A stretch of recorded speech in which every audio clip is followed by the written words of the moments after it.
Okay, I don't hear anything. This is Cruise Control. Yep. Your on-air automotive magazine with co-hosts Fred Staab and Les Jackson. Everything you need to know about new and used cars. Industry news. We'll fix or repair your car on the air. Fasten your seatbelts and let us take the wheel. Now, your ride is about to begin. Because you're on Cruise Control. Cruise Control. Cruise Control.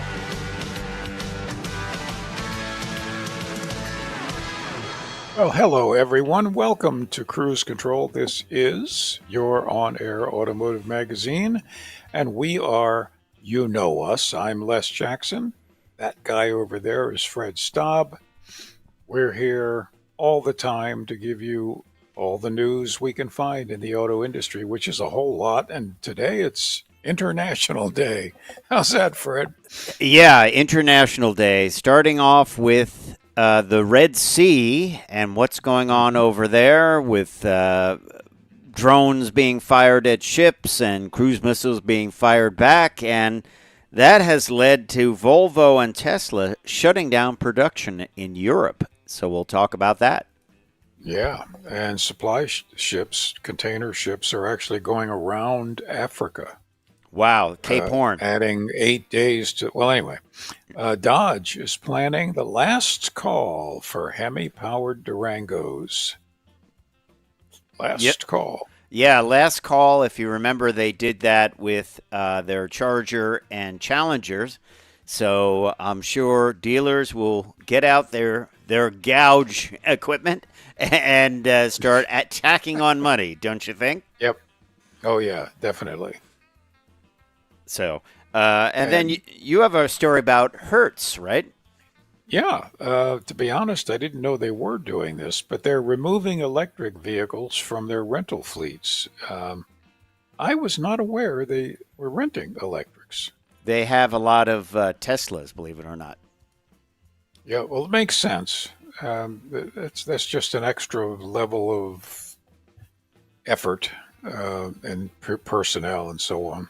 So then I'm going to have a talking tech story about making car parts from olives. That's pretty weird.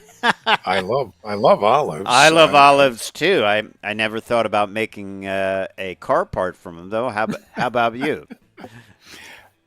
Last thing that came to my mind was car parts from maybe olive pits or something, but we'll find out. We will find out. Yep. And then you're going to have an at-the-wheel review of the Nissan Rogue, right? The Nissan Rogue. It's it's as far as SUVs goes, it's kind of a favorite. I've liked them since they were first introduced, way back when, and they're just consistent.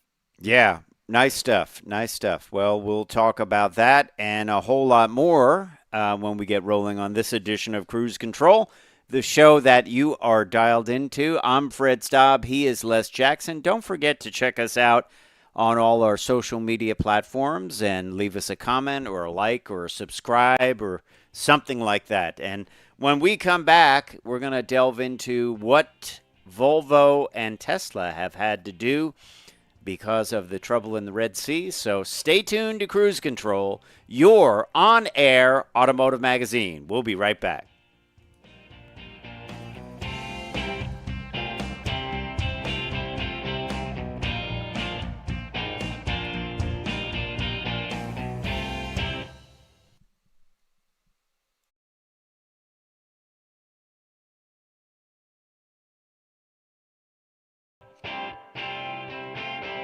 Cruise Control. And welcome back to Cruise Control, your on-air automotive magazine with Fred Staab and Les Jackson. We are just getting started. We got a full show for you. You know, we went through a big situation with the auto industry for a long time, and it was supply chain problems, and it seemed like that was never ending. You remember, Les, you would get a vehicle and they would say, well, you know, that you'll get a discount because, you know, we don't have the heated seats, or we don't have the folding mirrors, or we don't have That's one right. of the, It was because of supply chain. They couldn't get the parts. In some cases, they were going to reinstall the parts. and I don't know if that ever happened. But with recent events in the Red Sea, and attacks with drones and counterattacks and things like that, Tesla and Volvo are suspending some production in Europe due to a shortage of components. And it is one of the big signs that the attacks on shipping are hitting manufacturing in the region. Of course, it doesn't take long for this to happen because in the modern world, people don't have an inventory of parts like the old days. They, as the vehicle is getting ready to be built, the parts arrive and then they build it. That's right. So this could become a big, big problem, couldn't it? Well, it is a big, big problem, and it's getting bigger. The Houthis are attacking ships and any kind of transport, anything they can attack. And this past week, a coalition of several countries, went in and just blasted A things. whole bunch of places, yeah. Yes, but the Houthis have a tremendous amount of these fast boats, and they have an enormous, almost unlimited amount of missiles and rockets and that sort of thing. So this thing is going to it's going to take a while to calm down. I'm afraid it could escalate pretty quickly. Yeah. There are lots of these strikes on YouTube if you want to go look. The one boat crew of Houthis was not that smart. They initiated a attack with rifles on a U.S. Navy helicopter, and they, around, and they found out. if you know what I mean. Yeah. And I saw one on a Russian cargo ship, which was disguised. It had cannons on it, and 6 Houthi boats charged it, and they just the Russians just blasted them all out of the water. It was terrifying. Yeah. So what will that mean for the auto industry? Well, it means that they can't get drivetrains. They can't get a lot of parts. Right. As you mentioned earlier, they're going around the Cape of Good Hope, which is the long way home for sure. Long way home and badly named bit of sea. I think you hope that the whole idea was you hope you get around it, right? Yeah, that's right.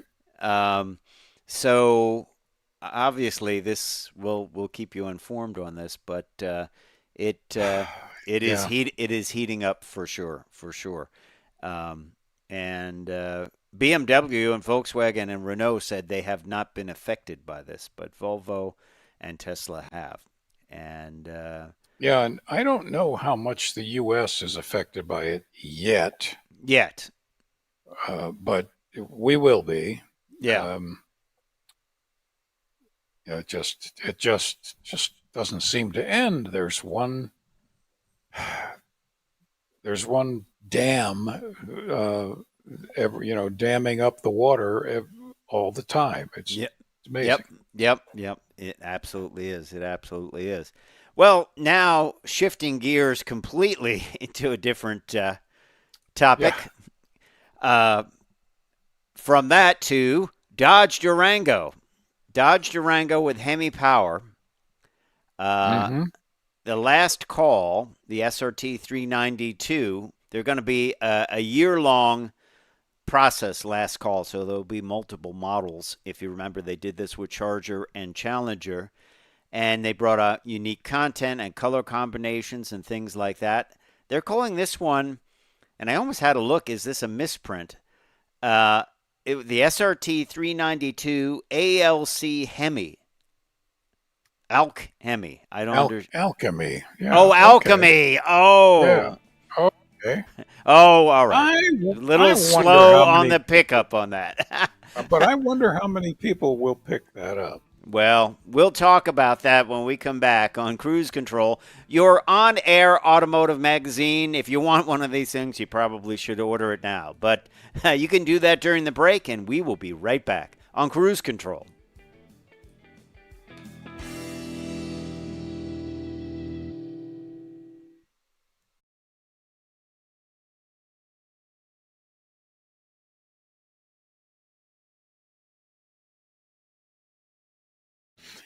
This is your last call if you want the SRT Hellcat. Well, the Alchemy is what it's this last model is going to be called. You decoded that. I was reading that, prepping it, and I said, what, like alcohol? Hemi? Now, of course, Alchemy historically was trying to convert base metals into gold. Into gold, right. This, a really fast vehicle is trying to convert money into speed. Well, they're probably one of the best names with Hemi in it. We were talking about this if you watch Roadkill or Roadkill right. Garage. Finnegan has is it 55? I think it's a 55 Chevy, and it's got a incredibly large Hemi in it that he put in, like some almost 700 cubic inch race Hemi, and it's called Blasphemy, like blasphemy. I thought that was a pretty good name. Yeah, that's not something you can drive to the grocery store. No, it has a kind of a very aggressive cam. Yeah. But let's get back to this. What will you get with Alchemy? It has 20 by 10 inch satin black forged SRT wheels, yellow SRT Brembo brakes, although the one in the picture has red ones. They look red to me. Yeah. Satin black 392 vinyl graphics, honeycomb textured dual exterior stripes with yellow accent borders, black tips, and a unique interior. Leather and suede steering wheel as well. I'm sure these will be hard to come by, won't they? I would think so. But they've got a lot of loyal followers of the SRTs and even the Durangos. Yeah. So they'll sell out. I'm sure they're not going to make a huge number, but they'll sell out, and I'm sure you and I will see one or two on the road. Yeah. I wonder, will the special edition hold its value? Sometimes special editions don't hold their value. That's a tough thing to call. If you knew for sure that one of these would gain their value, I think your information would be worth a fair amount of money. Yeah, exactly. But I don't know. We'll have to see. Yep. But I'm sure the dealers are salivating and getting their pencils out. They're adding that little sidebar thing for market adjustment, right? Yes, special market adjustment. Yeah. There was also a spy photo of the what could be the next Charger, what probably is, and it looks like a two-door, back to a two-door for the Charger. And choice of probably the Hurricane straight six engine with either single or dual turbocharging, or an electric drivetrain. That's what the betting money is on now. So some potent power plants there. Yeah. So we'll have to see. But I think this was one of those well-orchestrated, you caught it out in the wild without any camouflage moments. You know how those go? Well, like they didn't know that it would be caught. There'll be a van parked there with photographers, so just drive with a sign. Please don't photograph. Yes. Sorry, secret testing underway. That's right. Yeah. But hey, it's honor all good. System. Honor system. It's all good. A lot of people rent cars to figure out if they want to buy it. So they might go somewhere like Hertz, right? That's And right. if you want to buy an electric car, let's say a Tesla or something else, you might say, well, let me rent one for a weekend and drive it around and see if I like it. It's a good idea. It's a good thought to do this, right? Sure. We Uh, we recommend people rent cars or vehicles to see if they like it or not, but don't go there if you're planning to rent an electric vehicle. yeah. And it is based on Tesla. They're saying it can cost too much to service, can be more expensive to service and maintain the Teslas than gas powered cars. And Hertz said it's shrinking its fleet due to the cost of repairs. So Yep. that is interesting. So you may Well, not it be is able to interesting. get a Tesla to try it out, right? Well, yeah, but they're selling off. They sold off or are selling off 20,000 of their electric vehicles, representing about a third of their EV fleet. So you could probably buy a Tesla from Hertz pretty cheap. Yeah. I guess mostly Model 3s, I would imagine. Probably, yeah, I would say almost almost all of them are Model 3s. Yeah. Interesting. It is. This is interesting. This is something that, again, you have to consider con- convenience. That's not the right word. For when you have an electric vehicle, what's the word I'm looking for, Fred? Not just convenience, but Practicality. practicality. There you are. Yeah. So Kelly Blue Book made an assessment that the average cost for repairs for a electric car, EV maintenance costs about $4,246 on average over 5 years of ownership. Now they say that's lower than, not by Well, much, but than it's the only $4,583 for a gas power car. that's 280 Yeah. $260 cheaper. That's not a huge selling point. And they do say, though, when you need repairs, it's a lot more expensive with an EV. And even tires, you think about a fleet like Hertz, they need different tires for Tesla. Yeah, So yeah. that's a big problem. I mean, if you've ever seen police cars, they all have the black steel wheels. And that's because the pickup truck, the SUV, and back in the day, the cars, when they had sedans, all took the same tires and same wheels, so you could just It's interchange them it's very important. and not have to, I just have one tire and wheel combination and it fits everything. And that's the way they think when it comes to fleets. So good stuff. Well, this is it's not a game changer, but it's a serious food for thought. Serious food for thought, too, for sure, for sure. And I wonder how it will all work out. Meanwhile, if you have been following hydrogen powered vehicles, a little bit of a interesting story from Rimac. Remember, they are based in Croatia and they build some very interesting vehicles. Oh yeah. And they're not necessarily all electric. They have mostly electric hypercars.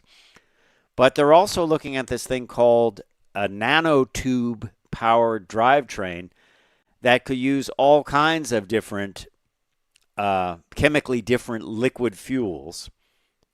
Liquefied petroleum gas, hydrogen are a couple of possibilities. And they are working on the technology with a startup that it's in the early stages, but it's an interesting concept. It is an interesting It concept. is. It is. I can see this on a laboratory bench. I can't visualize it in a car. Yeah. But Rimac is an interesting company for sure. So Hey, we'll talk about that and more. We'll have some talking tech. And Les is going to have a review of the Nissan Rogue. So stay tuned to Cruise Control, your on-air automotive magazine. We will be right back.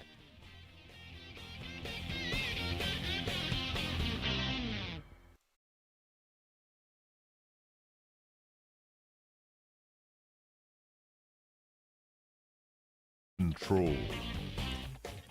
And welcome back. Welcome back. Well, I can't wait to talk about this, Fred. Olives? Who doesn't like olives? I love olives. I put olives on my tuna sandwiches. I put olives. I even cook chicken with olives. I just Oh yeah, love I like it on pizza. I like it in salads. It's and I can't, for the life of me, picture some part on my car made from olives. But sure enough, we're going to talk tech here, and here we go. I mean, it's a substance, so that's the way it is, and it will start off every year. Pruning olive trees creates 7 million tons of waste. Who knew that? I didn't know that. I didn't know that. I thought they'd mulch it or something. I know that they feed when they grind the olives for olive oil or press them and everything. They give that paste to cattle and pigs. It's actually probably pretty good for them. You know what I mean? That's a Yeah. pretty healthy thing. Yeah. Anyway, but Ford engineers in Cologne Mm-hmm. have a research project to explore how food waste can be repurposed. So they found the parts to be durable that they've created, and this is researching at the moment, but they actually did a project called Comp Olive. Yeah. I would call it Operation Olive. Right. To see about the materials, all of this waste.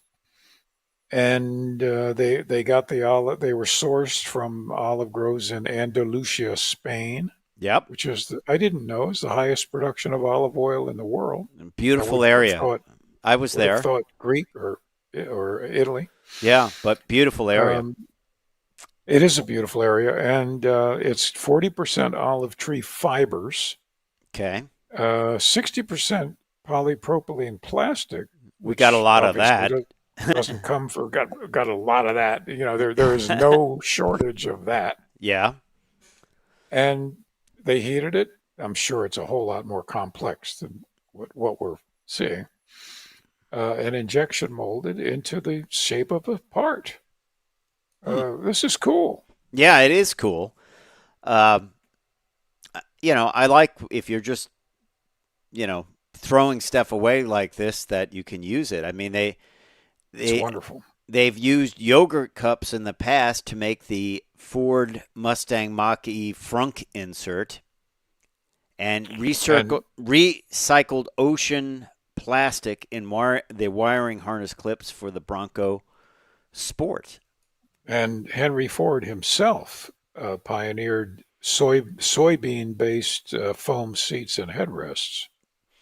Back in the day. I have a question for you. I was talking to someone, and he said he has a new car, and where he lives, there are so many mice. He doesn't have a garage, and he has a newer vehicle, and the mice got in and chewed up wires, caused problems. Yep. And he was told it was because they're using soy products to wrap wires and things like that, and that it was attracting mice.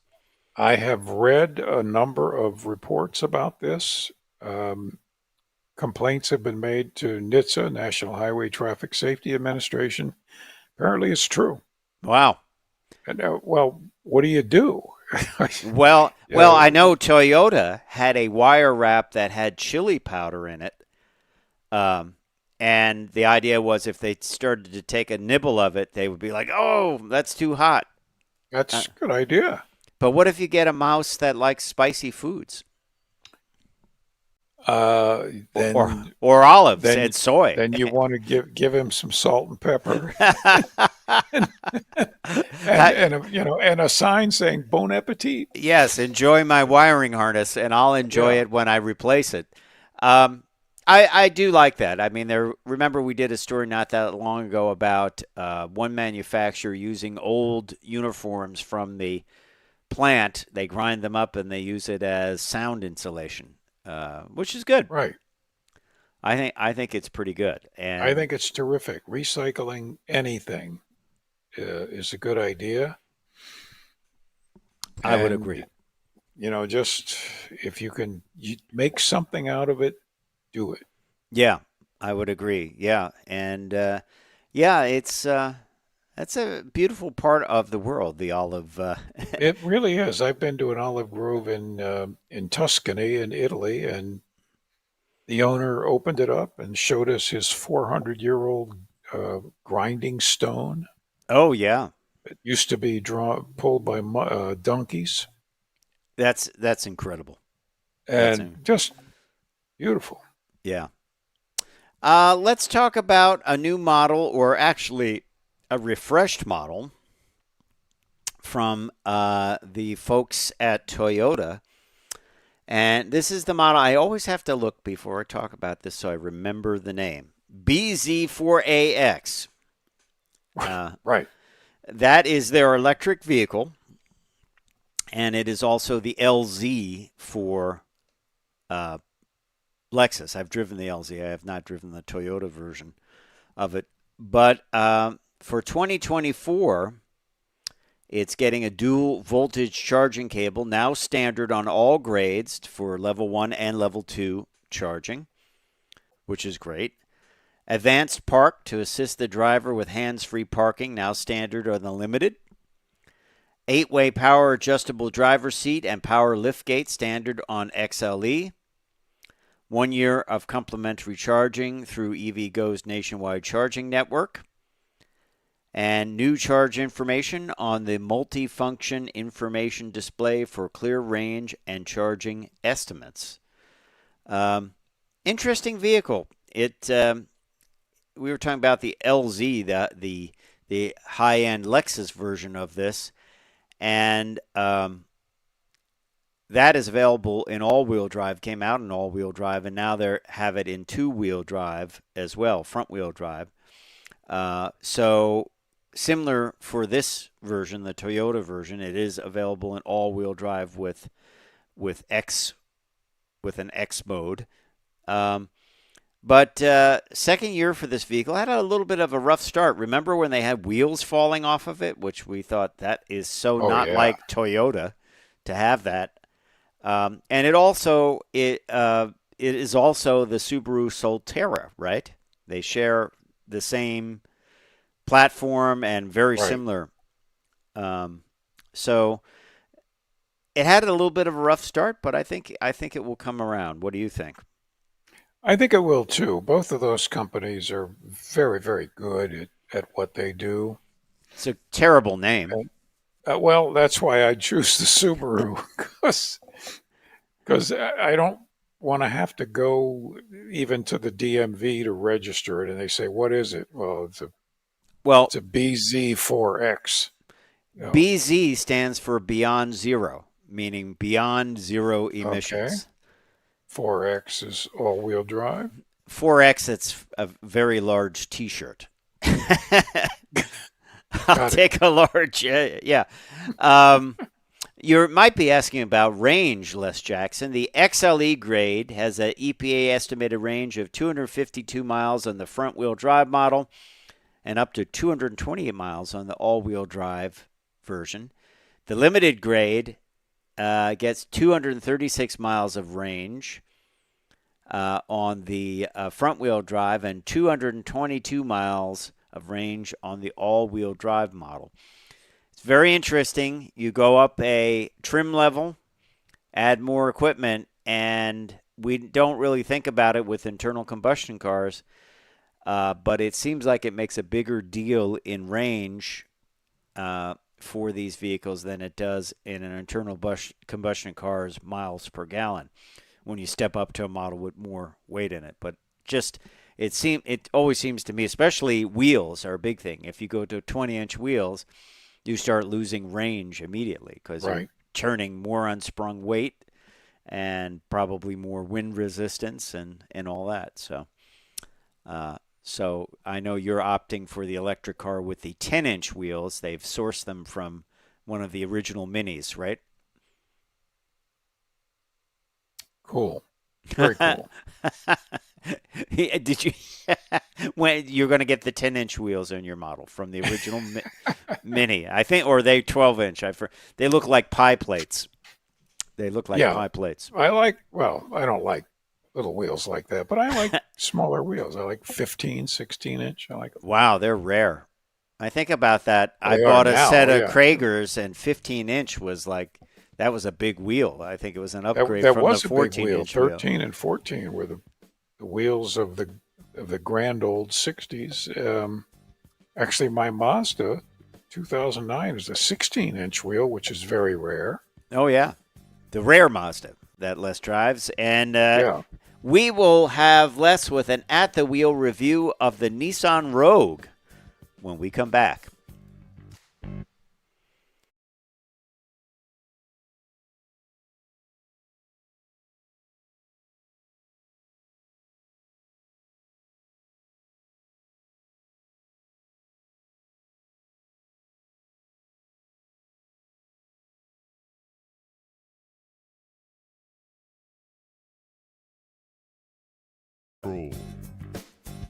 And welcome back to Cruise Control. Well, guess what, Fred? I'm going to drive the Nissan Rogue. All right. Well, actually, I already drove the Nissan Rogue. There you okay. But I'm going to now tell you what I experienced driving it. First of all, the Rogue, which is, I believe they were brought out in 2004, 2005 as a new product. And they've just been a really good size, practically designed, practical usage, medium-size SUV. I believe it's their best-selling SUV, I believe, if not overall model. Yeah, it might be. And they haven't lost the formula, which I find very important. Anyway, this one it's already been turned in. The engine doesn't sound like much. 1.5 liter. Wow, that seems small for a big vehicle. Yep. 201 horsepower. Not terrible. I mean, I think my pressure washer is 1.5 liter. Well, anyway, enough of that. CVT transmission, as Nissan is. I think they make the best one. Yeah. They have for a long time. Seamless, you don't feel it. All-wheel drive, of course. And a list of safety features about this long, but of note is a high density, intelligent around view monitor. Now, this is the backup camera when you have a bird's eye view down on the vehicle, and they're the ones that pioneered this. And they did it, and it's great. And it's everybody loves them. Yeah, absolutely. The other is rear traffic, cross traffic alert. Everyone loves them. Yeah, I wouldn't buy something without it. Yeah, intelligent lane intervention. Okay, kind of nice. Also, blind spot intervention. So if you're starting to change lanes and somebody's right up there in your blind spot, it puts a lot of effort into your steering wheel to let you know, and a warning. Right. Don't do that. Yep. Nice. Just not in your face, but just, okay, I'm helping you out here. There's a remote start. Okay, that's not new. But intelligent climate control that you can set up and start it and have everything ready for you when you get in. Cold Pre- day, snow, Preconditioning, as they call it. preconditioning. Yeah. Yeah, and the inside, beautiful quilted leather seats, and of course heated, and a quick comfort mode on the heated seats. So if it's cold, it heats up real quick. Can you cook an egg on them? I don't think so. I don't think so. Heated steering wheel. I By the love way. that. Yeah. Well, we've That's a gotten nice very one. spoiled, my friend. Yeah, but it's nice. It's really nice. Divide and hide system. That's all kinds of things in the interior. You can flip seats and I thought that back was and some forth. kind of policy of somebody, divide and hide. That's right. That's when you're sneaking your cat into the apartment that they don't allow animals. Um, Traffic sign recognition in Yeah, the nav I system. love that. I really do. You wouldn't think it's a big deal, but it really is. Android Auto, of course. Apple CarPlay, of course. Um, Door-to-door navigation. They have a pretty good navigation system. Now, do you use that, or do you use Android Auto or Apple In CarPlay? in the in the Rogue, I went with the nav system. Interesting. Most vehicles, I just use Google Maps. Yeah, it's easy. You can set it up at your It's desk. real simple. Yeah. But the nav system in the Rogue was very intuitive. Um, it's it's right there. It's well done, Good. and it's easy when you've reached your destination. It's easy to tell it to stop navigating. A lot of these systems, and you have to search to find out how to turn it off. That's true. It keeps saying, turn around, turn around. No, I'm here. Yeah, I don't need to that's it. turn I'm around. here. Thank you very much. End navigation. So outside, 19-inch alloy wheels. So much for small wheels, but we already talked about that. Intelligent headlights, Gotta have which them. I think everybody's really doing that these days. LEDs in all the headlights, lights up front, very important for safety ratings. Mm-hmm. And you're probably wondering, Fred, what all this costs, but we're starting all of this for 38 640. Okay. But there's some options in this particular Rogue, and that's external ground lighting. Yeah, that's big in Nissan. They have a lot of those. That's $820. I could do without it, probably. I could do without that. Two-tone paint, I love it. Yeah, that's worth it. That looks good. And the Platinum Premium package, because this is the Rogue Platinum all-wheel drive, which is not terribly expensive at $620, is heads-up display, love it. Tri-zone automatic temperature control and heated rear seats, which passengers always love. And by the way, the Rogues are really good at having comfortable seats, lots of leg room, very good outward visibility. They just have thought them out very well. Total price, by the way, $43,100, which is not inexpensive, but it's considerably less than the average vehicle expense these days. Right. And I think, I think for an SUV that gives you all of that, even for the base price, and delivers 28 miles to the gallon in the city and 34 miles to the gallon on the road, that's an SUV. Yeah. That's pretty good. I often found, too, that the ride quality is really good as well. It's very good. So It's you can't knock it. It's not choppy. But it's very planted on the road. It proves you can do that. Yeah. You don't have to ride like a Formula One car. I know. Which, I know. It's a sign of a well-engineed suspension that's right. when you can make it 5-star handle, rating. but not knock your teeth out. Right. 5-star rating for overall. Frontal crash 4 stars. Side crash 5 stars. Rollover 4 stars. It's a lot for your money. Yeah. Yeah. I agree. And I know for 24 they've gone with Google built in, which we discussed on the show. So that replaces Android Auto, but the Google Maps is built in. It's built into the vehicle. Built in, which is great. New sleeker body design. Yep. Elevated entertainment system. They just keep enhancing the vehicle every few years. Yeah. Yeah, I wanted to ask you about the nav stuff because I find I just use Android Auto.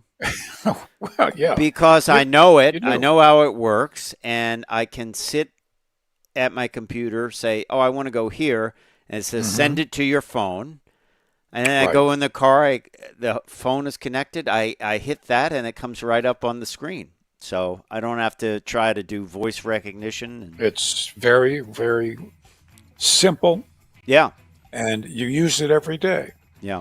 Well, not every day, but every time you need a nav system, as opposed to driving a different vehicle all the time And figuring and it out. getting used to a nav system in it. And some of them are, man. Well, time for me to say I'm Fred Staab. I'm Les Jackson. We'll see you down the road. Bye.